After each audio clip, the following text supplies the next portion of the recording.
சாஸ்தா உன வணங்கி புட்டு காந்தமல ஜோதியானவா எங்க காவலாக வந்து சேரப்பா ஐயப்பா காந்தமல ஜோதியானவா எங்க காவலாக வந்து சேரப்பா சன்னதியில் கட்டுங்கட்டி ஐயப்பா சபரிமலை காடு தேடி ஐயப்பா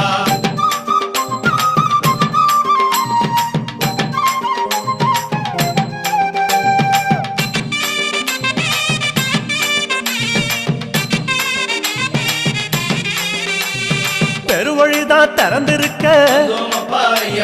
குருசாமி முன்னடத்த நந்தவனம் தான் வணங்கி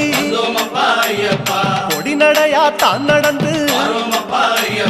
சபரிமலை பயணம் தானப்பா சாமி வழித்துணையா வந்து சேரப்பா